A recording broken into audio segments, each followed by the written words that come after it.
signing copies on the far side of the elevators, and we thank you very much for coming.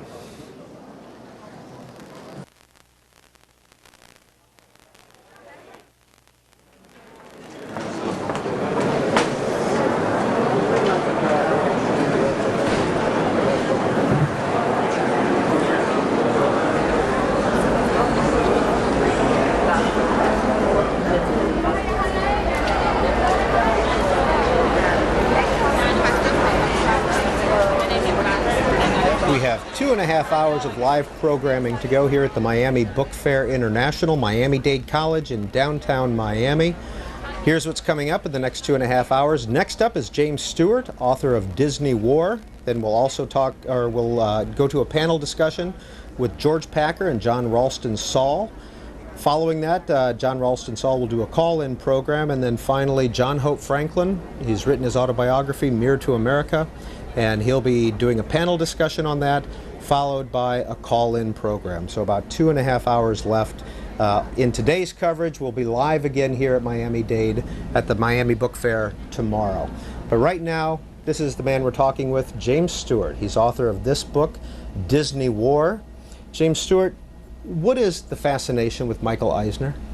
Well, in one of my interviews with Eisner, he turned to me and he said, you know, I think I'm the last of the creative studio moguls to run a big entertainment company. And I think maybe he's right. They've all turned into giant conglomerates.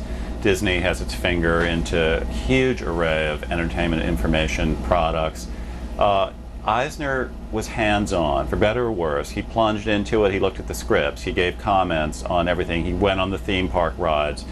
He liked to see himself as the creative heir to Walt Disney himself, and there aren't many people like that left.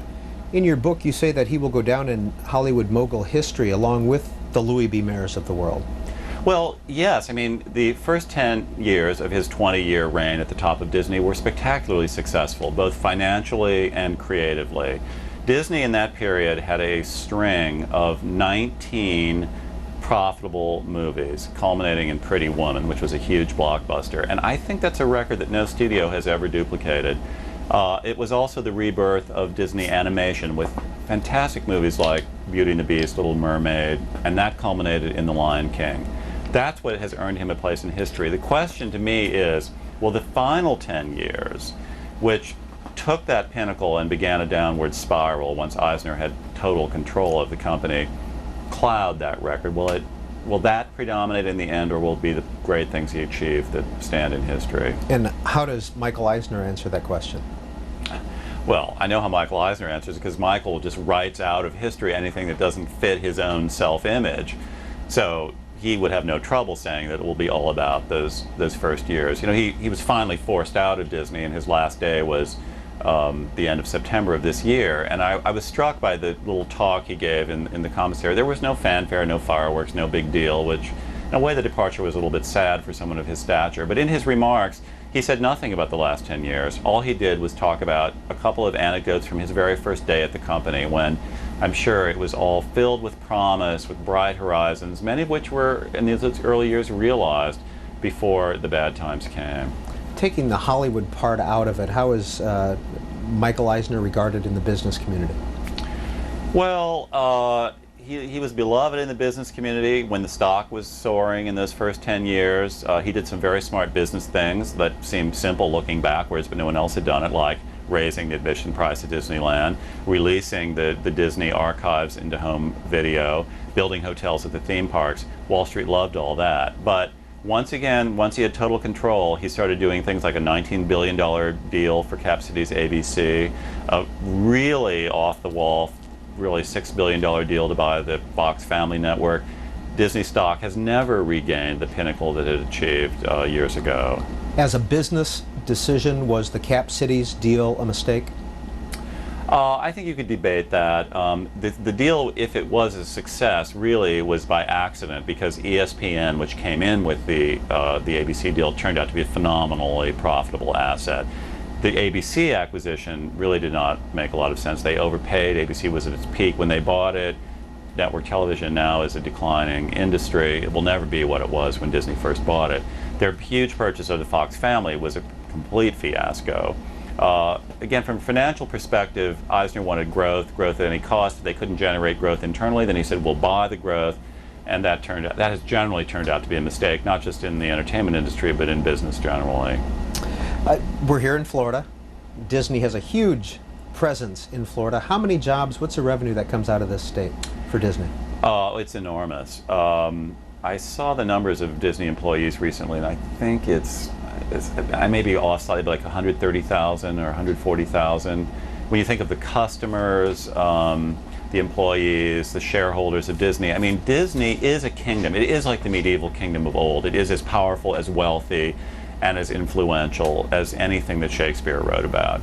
And Eisner ruled over that kingdom. It has an enormous presence in Florida, in California, and in other communities where it operates. How much time did you spend with Michael Eisner for this book? Many hours, and it was valuable time. I saw him in meetings, I saw him giving formal presentations, I saw him at the kind of staged Disney events, but I also had dinner with him many times. I was riding in his car with him sometimes.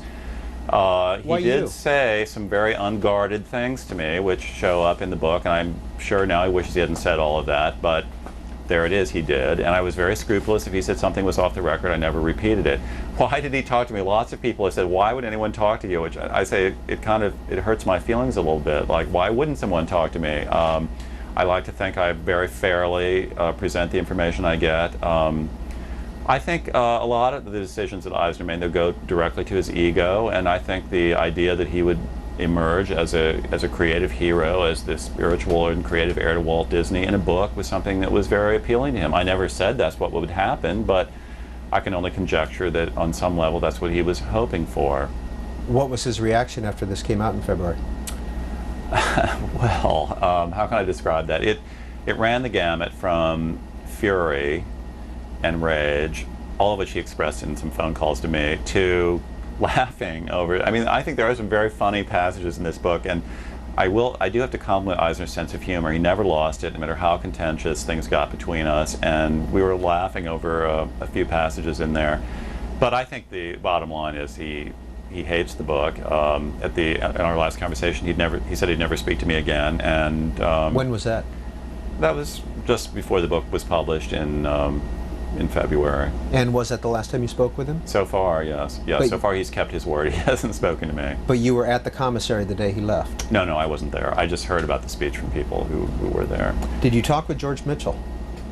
I never spoke directly to George Mitchell, although I tried. And you see George Mitchell has made various comments in the book responding to things that I asked him, but that was all passed through a spokesperson. Ovitz, Katzenberg? Well, I don't want to get into exactly who did or didn't talk. By process of elimination, it would lead to some people who didn't want to be identified as sources. But I think it's fair to say that I did speak to hundreds of people in this book, and I'm pretty confident I got a thorough account of the things that I write about. Did you get a reaction from Roy Disney? Yes. I think Roy Disney was very pleased with the account, thought it was very fair. And in fact, of everyone I heard from except for Eisner, I think that even some people who didn't particularly like their own portrayals essentially were saying they thought it was very, very accurate.